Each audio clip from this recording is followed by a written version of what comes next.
Pensávamos que o mundo estava indo bem, então Deus enviou Jesus. E porque Deus enviou Jesus, agora o mundo precisava escolher. Não foi assim. O mundo estava decaindo e Satanás não se importava, certo? Os poderes das trevas odeiam você. Eles te odeiam porque você foi feito à imagem de Deus. Você é a criação mais preciosa de Deus. Ele te fez à sua imagem e ele te deu uma escolha. Então essa escolha precisa ser exercida. Se Deus coloca o homem, e eu estava falando isso com um profissional que eu conheci, eu disse: se Deus coloca alguém com livre-arbítrio em um lugar onde tudo ao seu redor é bom, ele só pode escolher o bem. Você tem livre-arbítrio, mas tudo ao seu redor é perfeitamente bom. Se você escolhe A, vai ser bom.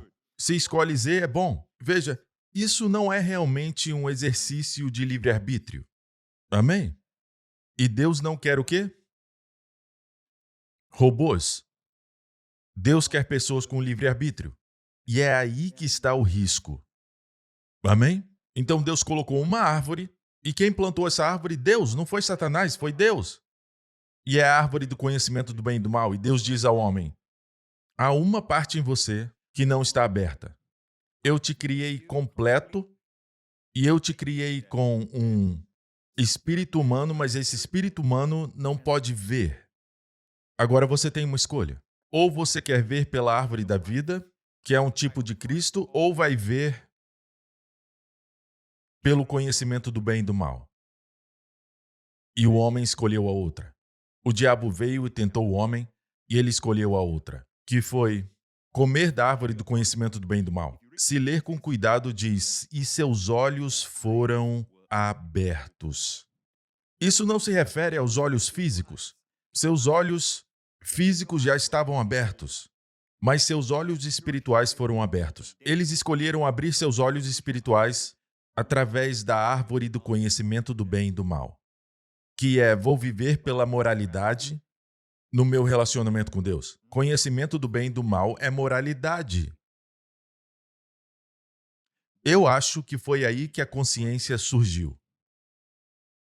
A consciência foi escolha do homem. Quer ser guiado pela consciência, que ela te guie de dentro para fora, árvore da vida, ou você quer ser independente? Você vai decidir pelo seu conhecimento do bem e do mal o que é bom, o que é mal. Hoje é assim, as pessoas decidem. Esse é meu conhecimento, essa é a minha opinião. Todo mundo tem uma opinião sobre o que é bom e o que é mal. Vemos uma divisão entre as pessoas, diferentes grupos sobre o que é bom e o que é mal. Mas Deus queria que o homem dependesse dele. Venha a mim como uma criança. Amém? Algo que você acha que é bom pode não ser bom. Amém? Você quer que os seus filhos sempre confiem em você sobre o que é bom, sobre o que é mal? Se não tiverem certeza, eles te perguntam. Amém? É claro. Mas quando o homem escolheu aquilo, tem gente que pergunta: por que Deus não impediu o homem? Então ele seria injusto. Se Deus impedisse o homem e usasse seu poder para impedi-lo de comer da árvore, a mão dele ficaria e Deus viraria a mão dele assim e com muita força batesse no seu rosto, batesse nele mesmo. Deus estaria sendo abusivo. Deus dá livre-arbítrio e controla o livre-arbítrio. E o homem olha para Deus depois do seu rosto ficar todo vermelho, sabe? Com 50 tapas. Ele se vira e Deus não é assim. Ele não manipula. O homem faz isso, Deus não. Quando te dá livre-arbítrio, te dá livre-arbítrio. Mas o resultado da sua escolha permanece o mesmo. Não pode dizer: escolho isso. Veja, Deus disse ao homem o que ia acontecer se ele escolhesse a árvore errada. Sim, ele disse: no dia em que comeres dela, em hebraico, morrendo, morrerás. A morte não chegou até que o homem escolhesse daquela árvore. Morrendo, morrerás. Morrendo quer dizer espiritualmente, morrerás. Ele morreu com 900 e poucos anos. E por causa da economia de Deus, 1000 anos são como um dia para o Senhor. Deus disse mais cedo para o homem: no dia em que dela comeres, certamente morrerás. Mesmo que fosse 900 anos depois, ele não estava falando de um dia específico. Se referia ao dia de Deus. Dentro de 1000 anos morrerás. É assim que a morte surgiu. Primeiro a morte espiritual, depois a morte física. Você me acompanha até aqui? E as duas foram vencidas pelo Senhor Jesus Cristo.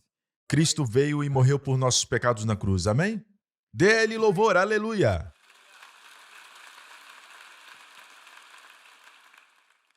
Senhoras e senhores, irmãos e irmãs, família, toda vez que vimos a casa de Deus, precisamos crescer em sabedoria e conhecimento do Senhor Jesus Cristo. E essa sabedoria e conhecimento vem dele. Porque essa sabedoria é a estabilidade da sua vida. Amém? No mundo não tem estabilidade. E se coloca seu coração, embora alguns estejam envolvidos, na sua profissão, você trabalha talvez com o mercado de ações ou finanças, você lida com coisas muito voláteis. Você deve saber o seguinte: a sua fonte não é isso. Deus é a sua fonte. Se você se segura nisso, seu coração vai subir e descer. Assim como Abraão. Abraão estava envolvido no comércio do mundo. Ele tratou até com os filisteus. Ele tratou com todos ao seu redor. Assim como Isaac também fez isso. Isaac cavou um poço e a Bíblia diz que os filisteus chegaram e discutiram sobre o poço. E ele disse: vou cavar outro poço, pegue esse. Então ele foi e cavou outro poço. E eles brigaram por esse poço também. Brigaram por aquele poço e ele disse: eu vou chamar esse poço de contenda e esse de conflito. E ele seguiu o seu caminho, sabe? E começou a cavar outro poço. E dessa vez eles não brigaram. E chamou aquele poço de amplo espaço. Reobote, poço amplo espaço. Amém? Tem que confiar em Deus, que Ele é a sua fonte. Tudo que o homem faz, o seu coração não está nisso. Não se apegue a essas coisas, as coisas desse mundo. Você fica desanimado quando perde 10 mil, 5 mil. Ah, pastor, o dinheiro é importante. É o que você pensa. Não é. Não é. É um péssimo senhor. Amém? E devemos usá-lo como um servo, como um escravo. Posso ouvir um amém? Seu coração deve estar com o Senhor. Amém? Esse deve ser seu objetivo na vida. Conhecê-lo e o poder da sua ressurreição. Então, esse ano, do terceiro dia, o terceiro dia é o dia da ressurreição. A primeira vez que é mencionado, descobrimos que Deus disse à terra: apareça a porção seca. Quer dizer que já existia terra seca. Parece que houve um dilúvio. Não o de Noé, outro dilúvio. Para Deus dizer: apareça a porção seca. E aí veio a frutificação. Deus disse: e a terra produza ervas, árvores frutíferas, erva que dê semente, e flores, e todo tipo de vegetação, e árvores frutíferas. Foi a frutificação, ressurreição e frutificação. Amém? E isso foi no terceiro dia. Aconteceu no terceiro dia. Foi a primeira menção de terceiro dia. Amém? Eu sinto que ainda não terminei com isso. E me alegro que o pastor Lawrence também não terminou, semana passada. Ele continuou no tema da ressurreição, porque eu sinto que Deus tem tanto para dizer e nós somos tão ignorantes, certo? Pensamos que entendemos a ressurreição de Jesus, mas os discípulos, os apóstolos, levaram isso muito a sério. Para eles era a base do evangelho, a ressurreição. Mas temos a tendência de pensar que a cruz, e com razão, é o evento mais importante da história. Até na história de Deus, porque foi ali que Cristo levou nossos pecados, morreu por eles. Você concorda? Você pecou recentemente? Você fez algo que abalou o seu relacionamento? E você teve que pedir desculpas? Você pensa que nunca mais vai fazer isso, certo? Mas enquanto estiver vivo, vai continuar fazendo. Isso não é uma profecia. Isso é apenas conhecimento bíblico. Mas vocês sabiam que vocês não praticam o pecado depois de se tornarem crentes? Você pode cair no pecado, mas não o pratica mais. Antes de ser crente, você praticava, sem nenhum remorso, sem culpa, nada em seu coração. Você praticava. Amém? E de vez em quando você praticava algo bom. Agora, você pratica o bem sem nem perceber. Amém? Você é a justiça de Deus em Cristo. Mas de vez em quando você peca, certo? Mas você ainda é a justiça de Deus em Cristo. Você era um pecador antes de conhecer Cristo, certo? Você era um pecador. Você pecava sem pensar. Era o seu estilo de vida, certo? E de vez em quando você fazia algo certo, como ajudar aos pobres. Isso é uma coisa certa de fazer, mas não te torna correto. Mas agora você é a justiça de Deus em Cristo. É quem você é. Você entende isso? Certo? Você não é uma mosca que fica no meio do lixo. Amém? Você é uma borboleta. Mas às vezes a borboleta pode cair. Às vezes pousa num lugar errado. Mas ela não sofre uma metamorfose inversa e agora ela se torna uma mosca. Não. Algumas pregações são assim. Uma vez que você peca, você retorna à posição de pecador. Não. Você é uma borboleta que caiu no lixo. E eu estou aqui para te dizer que você não é uma mosca. I've seen a donkey fly, Desculpa, eu me empolguei. Se olhar atentamente para como Paulo viu a ressurreição de Jesus Cristo, vejamos 1 Coríntios 15, versículo 17. E se Cristo não ressuscitou, é vã a vossa fé, e ainda permaneceis nos vossos pecados. E se Cristo não ressuscitou, é vã a vossa fé, e ainda permaneceis nos vossos pecados. Você entende isso? Mas, pastor, eu pensei que Cristo morreu na cruz pelos nossos pecados. A cruz é suficiente. Você está certo, Cristo morreu na cruz pelos nossos pecados. Ele tomou o nosso julgamento, ele levou tudo na cruz. E quando ele disse, está consumado, acabou.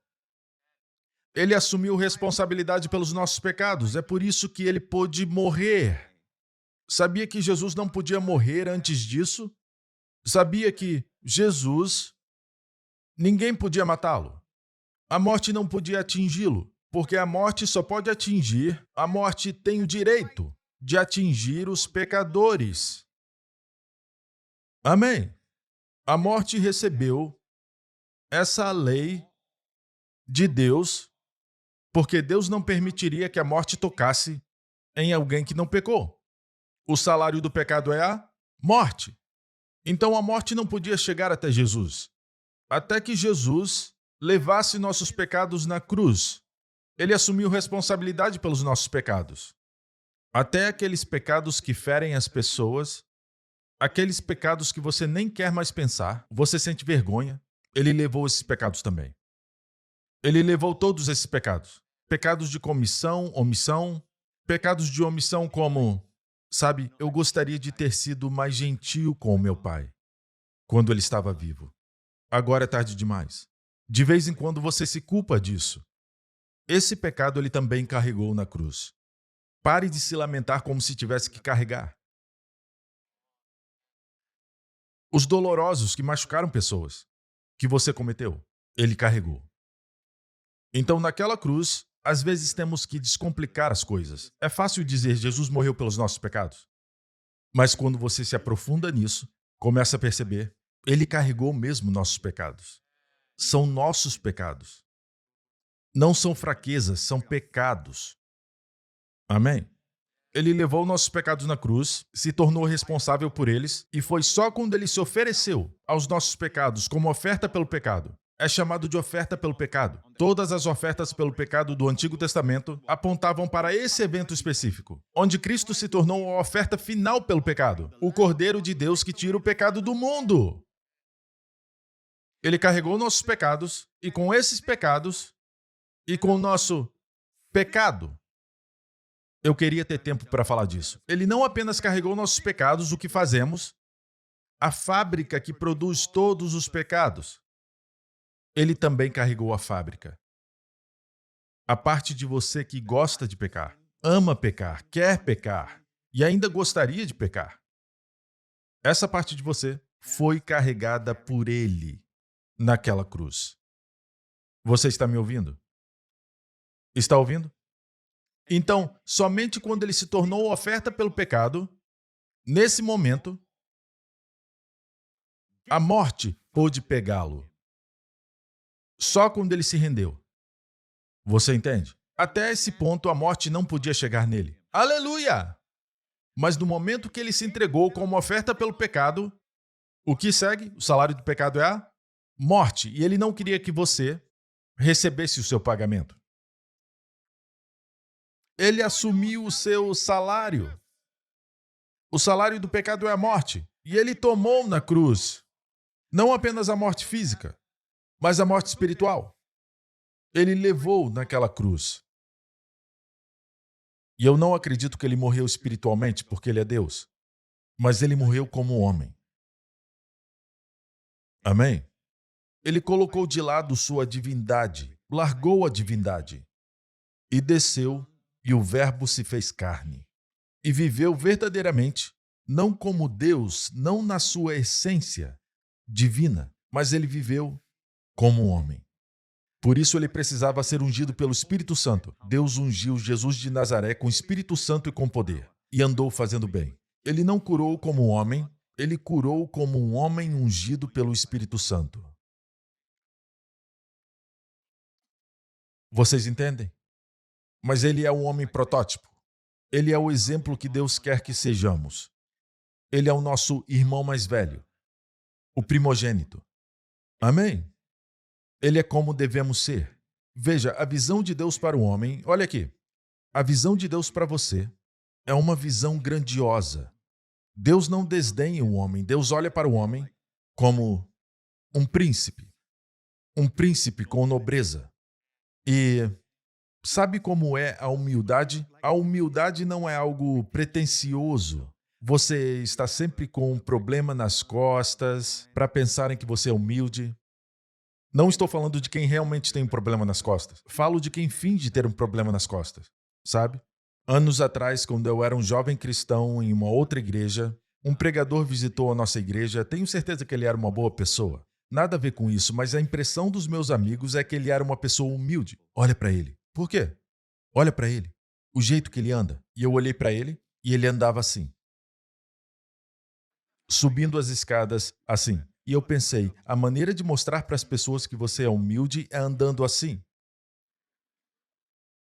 Amém? Não pode ser como Davi, que chegou na frente de Golias e disse: hoje mesmo o Senhor te entregará na minha mão e cortarei a tua cabeça dos teus ombros. Entregarei seu corpo às aves do céu. O que ele tentou fazer com ele. Certo? Hoje mesmo o Senhor te entregará na minha mão, porque a batalha é do Senhor. Ah, esse moleque, tão jovem, acha que sabe tudo, tão orgulhoso. Imagina os comentários. Imagina a cena, os comentários chegando. Eu aposto que ninguém diria que ele era humilde. Sabe por quê? Porque humildade é depender do Senhor. Ele não dependia de si mesmo. Hoje mesmo, o Senhor, você desafiou, blasfemou o nome do Senhor, desafiou os exércitos do Senhor. Ele estava preocupado com a glória do Senhor, não com ele mesmo. Se fosse autoconsciente, não estaria ali. Ele iria se esconder como a maioria dos soldados de Israel naquela época. Temos ideias confusas sobre a humildade, mas a visão de Deus para o homem é que o seu corpo é o templo do Espírito Santo. O templo de Deus. Uau! É uma visão grandiosa. A santidade é assim. Você olha para uma mulher santa e ela não percebe que ela é uma mulher digna.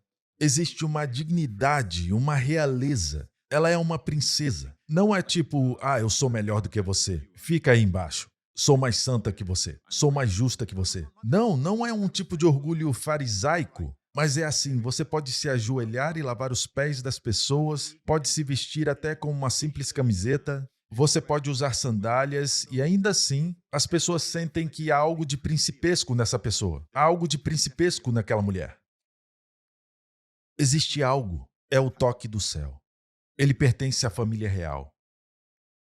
Amém? É isso que Deus quer para nós. Ele nos fez reis e sacerdotes para Deus. E quando você olha para Jesus, os discípulos de Jesus, você conhece o ditado? Ninguém é herói para o seu valete.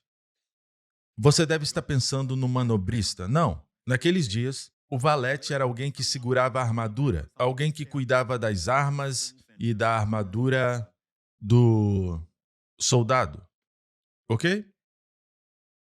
Veja, ele vivia com o soldado, apesar de ser servo do soldado.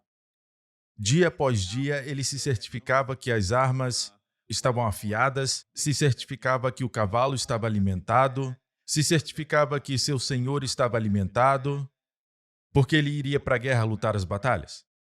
Hã? Mas porque eles passavam tanto tempo juntos, escute, eles passavam tanto tempo juntos, e a Bíblia diz em Provérbios, e isso é um bom conselho para vocês, retira o pé da casa do teu próximo para que não se enfade de ti e te aborreça. Ou seja, a sabedoria de Deus, em Provérbios nos diz, não fique o tempo todo na casa do seu vizinho. Para que ele não se canse de você. Ok? E comece a te odiar. Mulheres, não fique ligando para aquele cara o tempo todo. Amém? E se às vezes ele te ligar, certo? Age um pouco friamente. Você vai no encontro, não ligue imediatamente depois do encontro. Espere 2 ou 3 dias. 3 dias, eu aconselho no terceiro dia. Amém? Então a Bíblia, a palavra de Deus, tem sabedoria. Amém? Eu disse tem sabedoria que o mundo precisa hoje. Retira o pé da casa do teu próximo. Alguns de vocês são assim, olha eu aqui de novo. E a pessoa diz, de novo? A palavra de Deus é cheia de sabedoria. Então, para nós, ao vermos que a cruz se torna o lugar onde nossos pecados foram levados por essa pessoa maravilhosa que nunca pecou. Ele nunca teve pecado em seu coração. João, um homem de amor, disse, não havia pecado nele. Ele era um homem de amor. Ele sempre falava do interior, coisas do coração. Pedro escreveu. Pedro era um homem de ação. Ele se movia, ele agia, depois pensava. Pedro era um homem de ação, então ele disse, Jesus não cometeu pecado. Paulo era um homem de intelecto. Paulo tinha um intelecto incrível. Então ele disse, Jesus não conheceu pecado. Não conheceu pecado. Não cometeu pecado. Nele não havia pecado, mas se tornou pecado na cruz. Imagine a dor, um Deus perfeitamente santo, recebendo nossos pecados. É por isso que ele chorou no jardim do Getsêmani. Não entendemos o terrível choque que atravessou em todo o seu ser. Para um Deus que abomina o pecado, que odeia o pecado, se tornar pecado. E essa foi apenas a expectativa no jardim. Ele apenas esperava se tornar pecado. E já suou sangue. Quanto mais quando ele literalmente se tornou pecado na cruz. Nunca compreenderemos a dor e a agonia que o Filho de Deus teve que passar naquelas 6 horas na cruz. Mas ele clamou, está consumado. Como sabe que está consumado? Porque ele clamou, está consumado, certo? Mas depois eles desceram com o seu corpo, ele já estava morto. A propósito, ele não morreu até escolher morrer. Porque a maneira que o Evangelho de Mateus descreve, que é o Evangelho que proclama o seu reinado, a maneira que ele disse foi assim, entregou o seu espírito. Isso está em grego. É como se fosse um rei dispensando os seus subordinados. Imperador, vai. Vossa Alteza, vai. Faça o que eu te ordenei. Dispensa o subordinado. Então Jesus na cruz dispensou seu espírito. Eu amo isso. Isso é poder. Isso é poder. Amém? Então ele se submeteu à morte, ele morreu, desceram seu corpo e o enterraram, certo? Eles o sepultaram. Veja, nossos pecados foram perdoados. Esse versículo diz: e se Cristo não ressuscitou, é vã a vossa fé e ainda permaneceis nos vossos pecados. Se fosse só isso, dizer está consumado. A propósito, quando ele falou está consumado, o véu do templo daqueles dias foi rasgado no meio, de cima para baixo, não de baixo para cima. Isso é importante porque mostra que um ser celestial rasgou o véu. O acesso ao Santo dos Santos agora estava aberto. Amém? Tudo isso foi feito por sua morte, não sua ressurreição. E eles o mantiveram no ventre, quer dizer, túmulo. Pense nisso. Sabe de algo? Ele veio de um ventre vazio e deixou um túmulo vazio. Assim como ele veio de um ventre virgem a um túmulo virgem que ninguém havia sido sepultado. Amém? Ah, viu? Até do meu erro eu consigo tirar alguma coisa.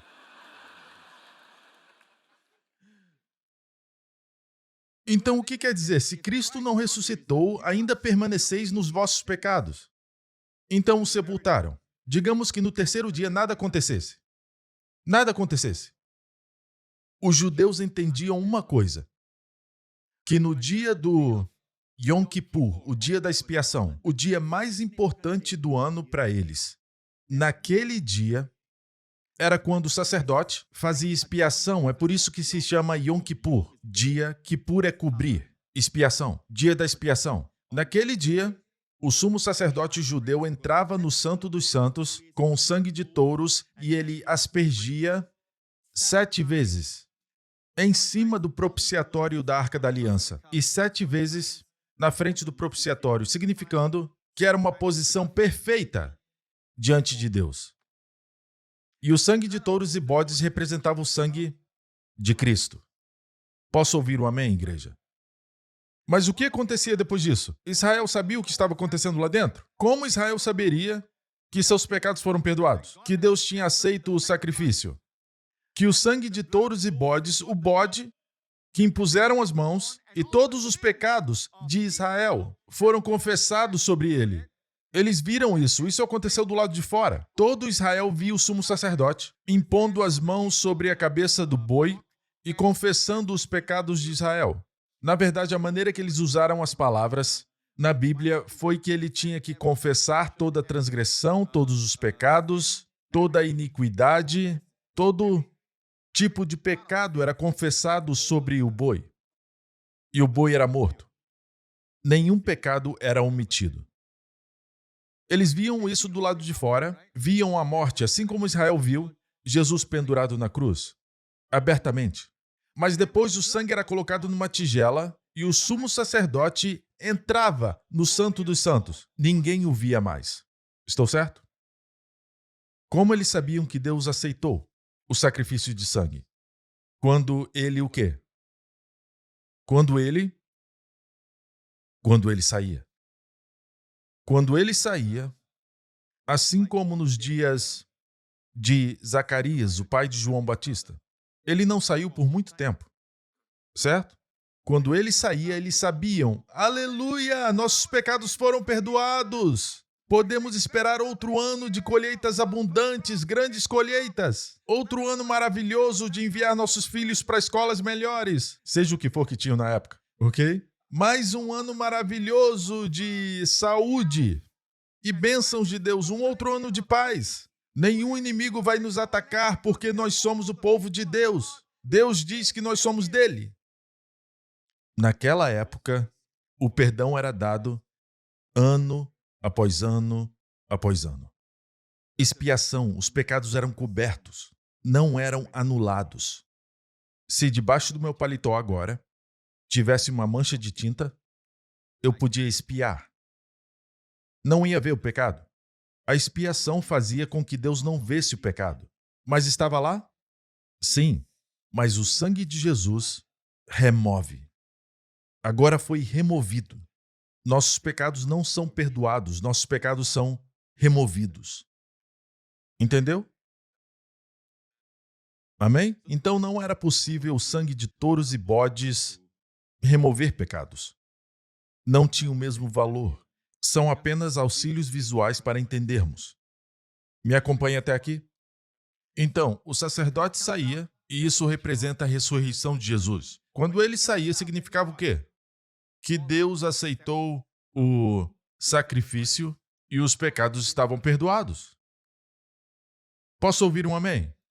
Sabe como o povo judeu vê Jesus sentado à direita do Pai? Deveria ter dito judeus cristãos, crentes messiânicos. Mas como poucas pessoas na Ásia sabem disso, eu chamo eles de crentes judeus. Crentes judeus entendem, o livro de Hebreus está cheio disso. Quando Jesus se sentou, ele entrou no Santo dos Santos e se sentou. Eles sabem que Jesus entrou como sumo sacerdote. Isso significa que esse Jesus que levou nossos pecados apenas 3 dias antes, certo? Morreu e foi sepultado, e no 3º dia ele ressuscitou.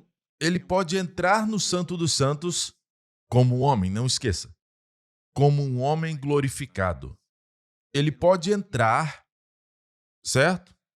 Sem nenhum sentimento de inferioridade. Ele entrou no Santo dos Santos e se sentou. Deus ordenou que ele se sentasse à sua direita. Deus estava tão satisfeito que ele disse: sente-se. Agora, se houvesse um pecado na sua vida, na minha vida, que ele não carregou e que não tivesse sido perdoado na cruz e ele tivesse sido sepultado com ele, não tinha como ele se assentar. Por isso, no livro de Hebreus, capítulo 1, diz: tendo purificado nossos pecados, ele se assentou. Tendo purificado nossos pecados, ele se assentou. Tendo purificado nossos pecados, ele se assentou à destra da majestade nas alturas.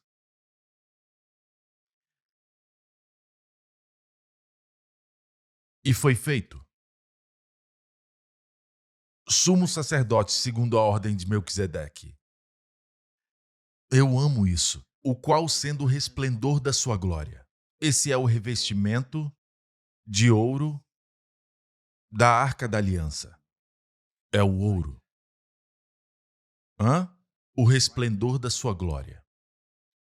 E a imagem expressa da sua pessoa é a madeira, por dentro, que o ouro cobria. Sua humanidade é completamente homem, completamente Deus. E diz assim: a glória, o resplendor, a expressa imagem da sua pessoa, e diz: sustentando todas as coisas pela palavra do seu poder. Ao redor do propiciatório existia uma coroa, sustentando todas as coisas. É a palavra do rei. Sustentando todas as coisas pela palavra do seu poder. Então, Hebreus foi escrito para pessoas que entendiam o tabernáculo do Antigo Testamento. E depois diz: havendo feito purificação dos nossos pecados, ele se assentou. Isso quer dizer que ele não podia se sentar se houvesse um pecado restante, sem perdão. Não podia se sentar. Mas, pastor, ele é Jesus. Você está falando sobre o fato de que ele é Jesus, que ele tem posição especial com o Pai? Isso ele sempre teve. Ele sempre teve isso. Antes de ele descer e se tornar homem, ele já tinha isso. Mas quando ele se tornou homem para sempre. Ele ainda é Deus, mas ele voltou como homem. Você entende? Deus o tratou como protótipo de todos os outros homens que viriam. Amém. A Bíblia diz que o capitão da nossa salvação já entrou. É por isso que a Bíblia diz que Deus olha para ele como se fosse você, hoje. Irmãos, ouçam. Uma coisa sobre a igreja ao longo da história é que somos lentos para acreditar que nossos pecados se foram. Não acreditamos. Semana passada, o pastor Lawrence pregou com muito fervor e ele ficou até vulnerável. Ele ficou muito emocionado, certo? E que mensagem incrível. Amém? Mas muitos de nós nos alegramos por isso, mas isso ainda não entrou em nossos corações, tendo purificado nossos pecados. Quando Jesus ressuscitou, ele ressuscitou sem nossos pecados. E estavam em seu corpo 3 dias antes. E ele ressuscitou sem eles. Quer dizer o quê? Você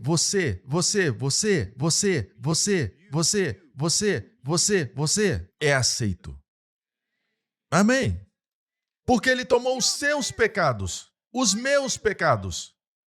Quer dizer que eles foram todos anulados. E é por isso que em Hebreus diz, mas agora, no fim dos tempos, na verdade, na consumação dos séculos. Ali fala séculos.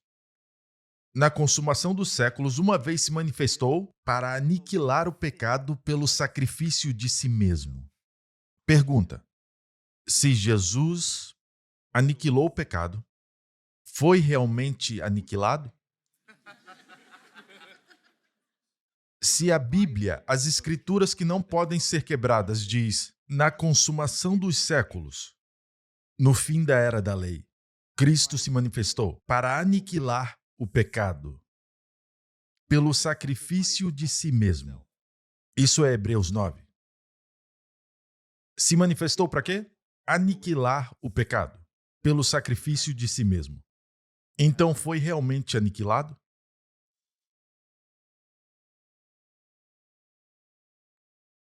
Sim, mas. Ei, você é uma ovelha, não um bode. Os bodes falam mais. Ovelhas não falam mais. Acredite! Toda vez que somos conscientes do pecado, dizemos que o pecado está em mim e não em ti, na cruz. Eu não acredito que tu aniquilaste, Senhor, ainda está em mim. E é isso que eu acredito que faz as pessoas desmoronarem, seus corpos desmoronarem, suas mentes desmoronarem. Jesus desceu para estar onde estamos. Toda a ação era simbólica. Quando eles quebraram o telhado da casa onde Jesus estava acontecendo um grande encontro. Não tinha lugar para mais ninguém ali dentro. E algumas pessoas tinham um amigo em uma maca e queriam ver Jesus, mas não havia espaço. Não tinha como entrar. Então eles subiram e quebraram o telhado. Naquela época era feito de palha, eles quebraram e desceram o homem. Na verdade, muito antes daquele homem ser descido do telhado, havia um homem que veio de um lugar mais alto até o mais baixo. Do lugar mais alto ao lugar mais fundo, que é onde estamos. E esse homem olhou e viu um homem deitado numa maca. Se formos a um hospital e vermos pessoas deitadas em uma maca, nenhum de nós pensaria como Jesus pensou. Jesus olhou para ele e disse, jovem, e ele virou o rosto, olhou para Jesus, muito frágil, magro, emaciado. E Jesus disse, seus pecados estão perdoados. Seus pecados estão perdoados. E Jesus se levantou. Levanta-te. Toma tua cama e ande. Nós dizemos para as pessoas, ande como um verdadeiro cristão. Ande direito, ande no espírito. Tem que andar com Deus. Precisa andar com Deus. Jovem, ande com Deus. Mas nunca escutaram seus pecados são perdoados. Sabe? Veja, meu ministério é assim. Eu acho que eu já contei para vocês. Você vai ao caixa eletrônico, no caixa eletrônico de um banco, você saca o dinheiro e olha para o seu saldo disponível. E alguns de vocês olham para o saldo disponível com muita alegria. Quantos olham com um pouco de tristeza? E quantos nem olham? Certo? Geralmente você olha, você vê o que sobrou, o seu saldo disponível. E você olha e olha de novo. Que estranho, sabe? Por quê? Estranho, o que está acontecendo? Porque você sabia que só tinha R$ 800. E você olha para o seu saldo disponível e diz R$ 100.000. E você verifica o nome ali na tela. E você quer dar um soco na máquina, mas você sabe que tem uma câmera ali. Você não sabe o que está acontecendo, mas você fica feliz. Mas não fica tão feliz. Você fica confuso, certo? Imagina. Você fica confuso. E você olha de novo. Porque às vezes, alguns de nós, à medida que os anos avançam, você vê o zero um pouco mais embaçado. Eu contei certo o número de zeros? Ou é tudo 000? Às vezes é o número 1 também. Será que estou vendo 1 ou estou vendo 0? Sabe? Tem alguns que não sabem o que eu estou falando aqui. Mas à medida que os anos avançam, você percebe que seu braço também cresce. Você não lê livros mais assim, você lê assim. E o melhor de tudo são aqueles que me dizem: eu consigo ler, consigo ler. Eu digo: consegue ler isso? E eles afastam bem assim. E eu digo para eles: espera aí, deixa eu te ajudar. Eu consigo ler, consigo ler. Eles sempre dizem isso. Está tudo bem, isso faz parte do avanço dos anos. É por isso que o Espírito Santo quis dizer que Moisés, aos 120 anos, quando morreu, que seus olhos não escureceram.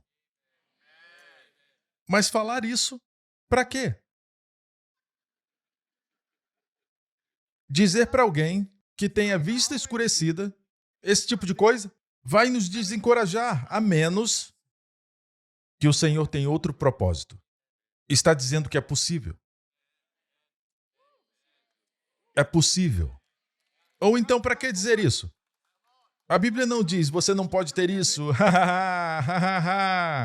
Coitado de vocês. Não, não é assim. Amém? É para você acreditar em Deus. Ah, pastor, eu não acredito nisso. É um processo natural. Então você vai receber de acordo com o que você acredita. Mas não impeça o Lawrence. Se ele acredita que vai terminar como Moisés, por favor, não o impeça de acreditar. Que seja de acordo com a fé dele. Seja feito de acordo com a sua fé. Jesus não disse seja feito de acordo com a minha fé, mas de acordo com a sua fé. Amém? Por algum motivo ele não podia levantar e andar. É a imagem de uma vida cristã, andar.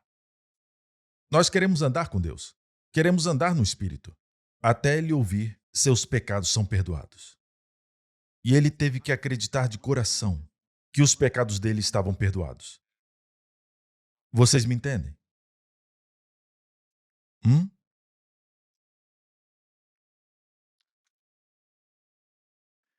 Hebreus. Vamos encerrar. Vocês estão gostando? Então, o terceiro dia é o dia do perdão completo. Ou então estamos no pecado. Para nós, a ressurreição de Jesus, dizemos, ele venceu a morte. Sim, mas isso não é o mais importante para Deus. O mais importante para ele é que seus pecados foram aniquilados. Assim como o Yom Kippur, certo? Existe uma outra imagem, que é de um bode que tirava o pecado do povo e mandavam para o deserto. E ia embora. E esse bode era chamado para a partida, Azazel, para ser mandado embora. E nunca mais voltar.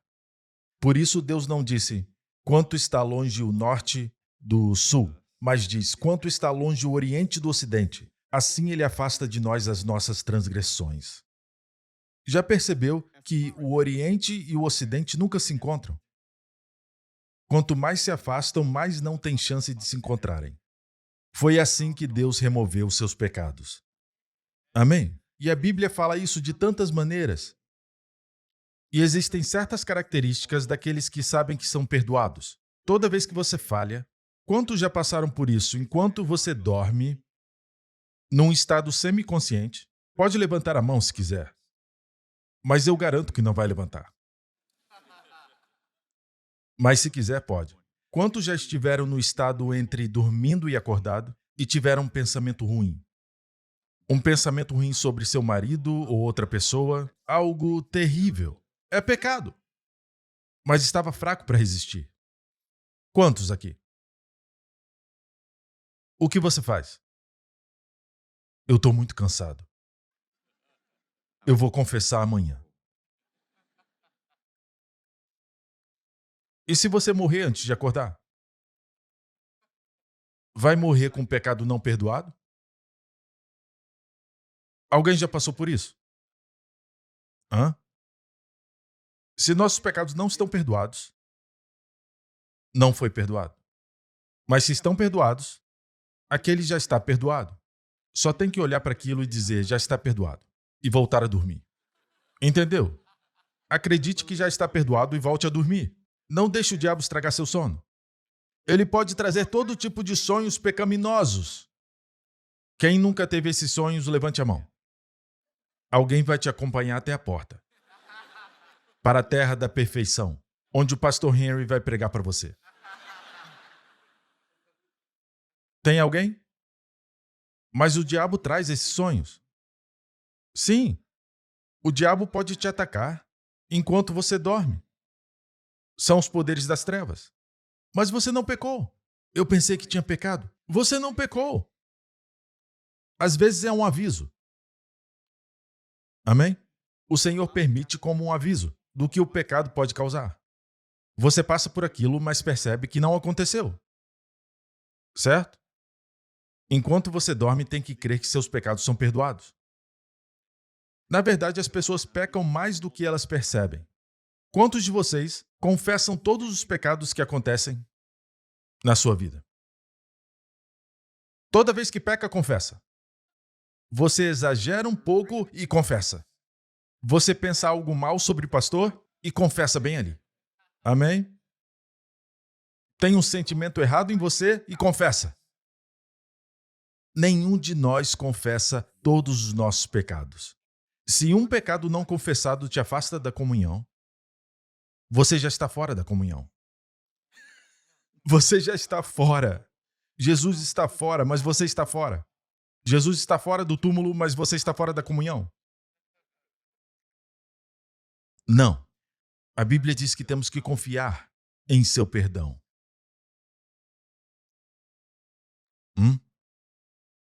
Existem certas características de pessoas que confiam no perdão de Deus. No momento que diz: eu sou perdoado, eu sou perdoado. Sabe o que isso faz com você? Você sente amor. Você entende o que Cristo fez. Você fica irritado com alguém e depois se sente mal. Ali mesmo você deve confiar no perdão de Cristo. E sabe o que acontece? Você pode se relacionar de novo com a pessoa. Deixe eu dar um passo além. Quando percebe que está perdoado de seus pecados, passado, presente e futuro, você pode perdoar os outros. É assim que você ama seus inimigos. É assim que você perdoa as pessoas. E na igreja, eu te digo, tem muita falta de perdão acontecendo. Amém? Amém? Quando percebe que Deus te perdoou de todos os seus pecados, não tem problema em perdoar. Pode perdoar sua esposa, seu marido, pode perdoar seus filhos, ainda precisa corrigir seus filhos, você quer que eles cresçam com a glória de Deus em suas vidas, amém? Com um caráter maravilhoso, com excelência moral, você quer isso. Você os corrige, mas você sempre faz isso em um ambiente de perdão. Eles não precisam conquistar seu perdão. Já são perdoados, assim como você. Você me entende? Pastor, isso é possível? Deixa eu mostrar o resultado de quem já foi perdoado. 2 Pedro. E vós também, pondo nisto mesmo toda a diligência, acrescentai à vossa fé a virtude, e a virtude a ciência a temperança, e a temperança a paciência, e a paciência a piedade. Quantos de vocês querem isso? Quantos acham que é um ótimo caráter cristão? Mulheres solteiras, quantas querem casar com um homem que tem tudo isso? Hã? Não, eu quero um cara que parece com um ator de novela. Confie em mim. Vem falar comigo daqui a 10 anos. Na verdade, você quer essas qualidades aqui. De alguma forma, existem pessoas que você começa a gostar, se apaixonar, conforme o tempo passa. Tem pessoas que se atraem e depois descobrem o caráter. E a atração vai embora. Já conheceu alguém assim? E tem pessoas que o amor cresce por causa das suas qualidades. Isso aqui é para sempre. Sua aparência, não. Olha para o pastor Mark. O pastor Mark fica mais bonito e mais bonito, de glória em glória. O que acha que estava falando? Vocês são terríveis. Querem semear discórdia. Então, todas essas qualidades, paciência, temperança, piedade, fraternidade, e a fraternidade amor, todos queremos isso em nosso caráter. Queremos isso. Eu já vi pessoas pregarem sobre isso e dizerem, você tem que ter isso, tem que ter isso. Sim, queremos isso. Vai glorificar Cristo em nossas vidas. Próximo versículo. Porque se em vós houver e aumentarem essas coisas, não vos deixarão ociosos nem estéreis no conhecimento de nosso Senhor Jesus Cristo. É o que queremos. Não queremos ser estéreis no conhecimento de Jesus, pois aquele em quem não há estas coisas é cego. Nada vendo ao longe, havendo-se esquecido da purificação dos seus antigos pecados. Isso é como o diagnóstico de Deus. Deus pega o estetoscópio espiritual e coloca em você, certo? Você vem a Deus. Imagine esse cenário, ok? Eu estou usando o exemplo de enfermidade humana, como Paulo diria. Você vai numa clínica, certo? O médico escuta o seu coração e te faz perguntas, porque está faltando alguma coisa em você. Está faltando sono, está faltando a habilidade de ser mais energético, ou algo assim. Falta algo. E você diz, Senhor, me falta fraternidade, me falta amor, está me faltando isso, aquilo. Deus coloca o estetoscópio no seu coração e diz, sabe qual é o seu problema? Você esqueceu. Esqueci o quê? Você esqueceu que foi perdoado de seus pecados, dos seus antigos pecados. Seus pecados são antigos, assim como a antiga aliança. Foi a dispensação anterior. Amém? Não quer dizer que nessa dispensação não tenha pecados, mas Deus os chama de antigos porque já foram eliminados. Você esqueceu que já foi perdoado. É o diagnóstico de Deus. Se você confia em seu perdão, adivinha? Excelência moral, fraternidade, piedade, paciência, amor serão vistos em você. Pessoas que não têm isso, quer dizer que eles não confiam no perdão. Se você não confia no perdão, você está ocupado tentando se perdoar por meio de obras. Pessoas que são duras com os outros são duras primeiro com elas mesmas. Sabia disso? Sim. Pessoas impacientes com os outros primeiro são impacientes com elas mesmas. Elas têm esse padrão para elas e esperam que todos se encaixem nesse mesmo padrão. Mas Deus nunca deu a elas esse padrão. Amém? Me acompanha até aqui? Esse é o testemunho. É por isso que em cada dispensação poderia ser a monarquia em Israel no Antigo Testamento ou a igreja no Novo Testamento. Podia ser o tempo dos juízes, antes do reino, antes de haver um reino. Todos acabaram cegos. Agora temos a interpretação. Agora você entende o novo por causa do antigo. O antigo diz que o último rei, ou o último juiz, no livro de Juízes, seu nome era Sansão. E o que aconteceu com ele? Ele ficou cego. Certo? Vamos avançar para o tempo do reino em Israel. O último rei antes de Nabucodonosor chegar e destruir Jerusalém. Por causa de todos os pecados deles, Deus deu vários avisos e, finalmente, o rei Nabucodonosor chegou. Quem era o rei? O último rei, Zedequias. O que aconteceu com ele? A mesma coisa. Arrancaram seus olhos. Antes de fazerem isso, trouxeram os 2 filhos dele e os mataram na frente dele. E depois arrancaram os olhos dele. Ele terminou cego. Avançando mais, passando a nossa época e chegando ao fim. Na verdade, é a nossa época. A 7ª igreja. No livro de Apocalipse, é a igreja de Laodiceia. Uma igreja orgulhosa que não precisava de Jesus. Eles eram muito ricos. Diziam, somos ricos, não precisamos de nada. O Senhor não estava nas palavras deles. Amém? E eles eram orgulhosos. E o Senhor diz, não sabes que és cega. E era a 7ª igreja. Estamos agora entre a 6ª e 7ª igreja. Podemos estar na Filadélfia, que se apega ao nome de Jesus, ou você pode ser como a igreja de Laodiceia. Comparado às igrejas do 1º século, todas as igrejas são ricas e podem ser Laodiceia.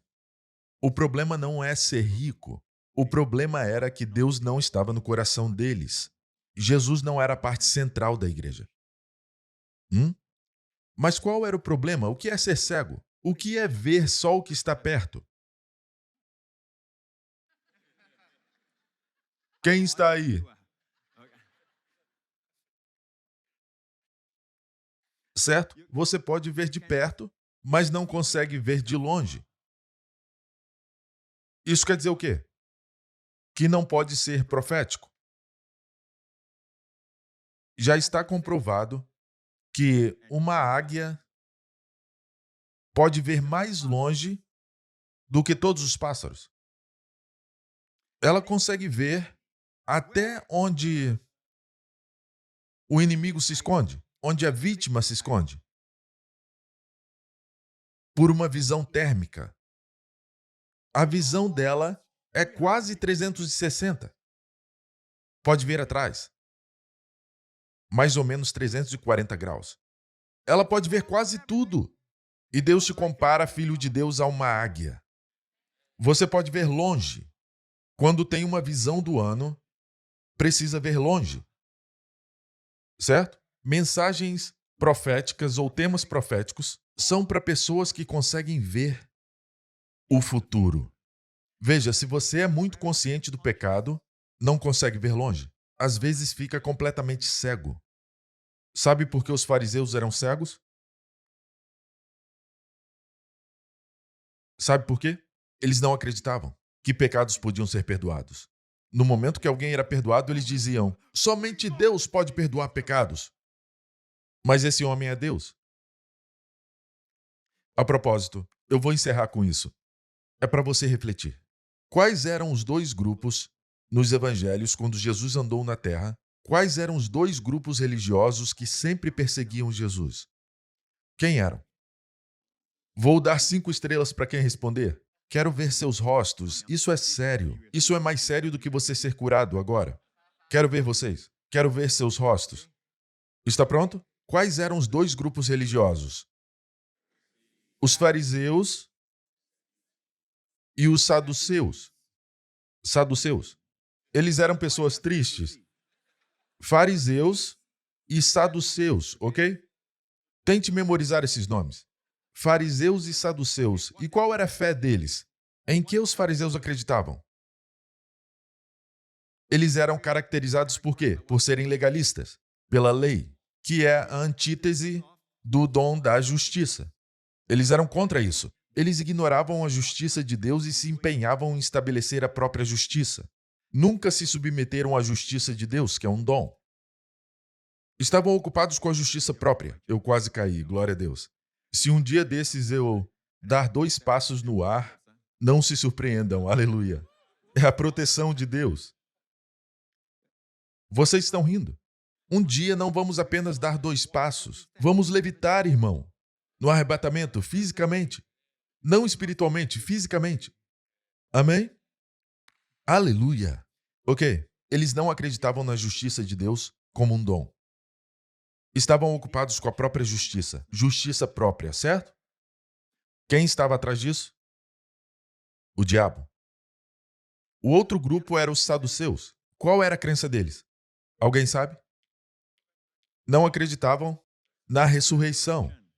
Diziam que não havia ressurreição. Eram conhecidos por isso. A doutrina número 1 dos saduceus é que não havia ressurreição. Às vezes eles brigavam com os fariseus por causa disso. Os fariseus acreditavam, mas eram contra a justiça como um dom. Mas os saduceus não acreditavam no arrebatamento. Quem estava por trás disso? Quem estava por trás desses 2 grupos? Eram usados pelo diabo para atacar Jesus.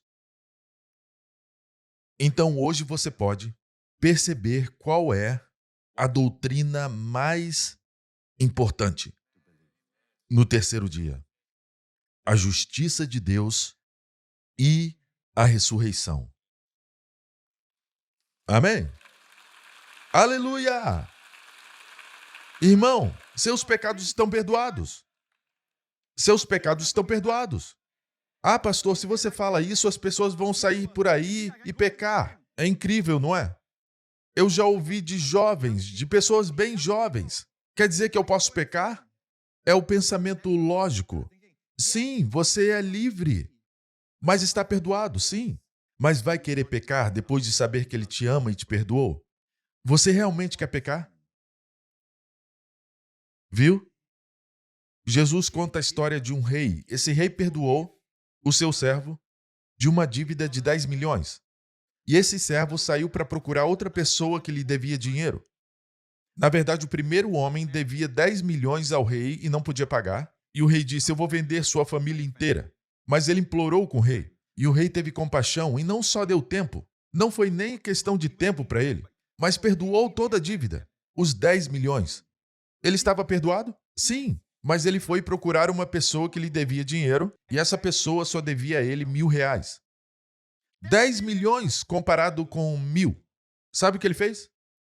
Ele pegou o cara e disse: me pague agora. E o homem disse a mesma coisa que ele disse ao rei: me dá mais um tempo e eu vou te pagar. E ele mandou o homem para a prisão. E o rei ficou sabendo e chamou aquele homem e disse: eu te perdoei de tudo. E você não conseguiu perdoar? Escute, é possível você estar perdoado e não perdoar os outros. Mas era porque ele não confiava no seu perdão. Não confiava no perdão. Ele achava que o rei estava brincando. Ele pensava que se aquele homem pagasse os 1.000, ele poderia pagar o rei. Quando você quer pagar pelos seus pecados, é orgulho. É orgulho. E pastor Prince, é hora de parar. Ou então as pessoas vão embora. Aleluia! Aleluia! Esse é o evangelho. Amém! Você está perdoado. Confie nisso. Confie. No próximo pensamento ruim, confie no seu perdão. Uma emoção errada, confie no seu perdão. Esse é o terceiro dia, devemos andar nisso. Cristo ressuscitou. Sua fé não é inútil. E você não está mais andando em pecado. Amém. Olhos fechados nesse lugar. Se você quer fazer de Jesus seu Salvador e Senhor, agora é a hora. Faça essa oração comigo. Diga de coração: o Senhor está aqui e não requer muito para ser salvo. Não requer muito. Apenas uma oração de coração. O confessando como Senhor. E tudo o que Ele fez naquela cruz por você se torna seu. Você recebe o perdão dos pecados. Se você quer isso, faça essa oração comigo. Diga: Pai Celestial, eu te agradeço. Cristo morreu pelos meus pecados.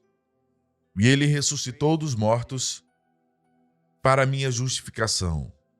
Jesus Cristo é meu Senhor, meu Salvador, agora e para sempre. Obrigado, Pai. Todos os meus pecados, todos eles, pequenos e grandes, até aqueles que eu não consigo me perdoar, foram todos perdoados pelo sangue de Cristo. Obrigado, Pai. Em nome de Jesus. Amém. Você está salvo. É simples. Você está salvo. Fique de pé. Levante suas mãos ao Senhor. Amém. Essa semana, vou te abençoar assim. Lembre-se que você está perdoado. Haverá fracassos, especialmente na sua mente. Quando acontecer, diga: eu estou perdoado pelo sangue de Cristo. Você está livre para pecar depois disso? Sim, você é livre. Mas vai querer pecar? Ou quer viver para Ele? Quer viver para Ele? Você nasceu de novo, com a natureza de Deus. Você quer viver para Ele. Então viva para a sua glória. Amém? Que o Senhor abençoe cada um de vocês ricamente, em nome de Jesus. E todo o povo diga amém. Deus te abençoe. Até a próxima.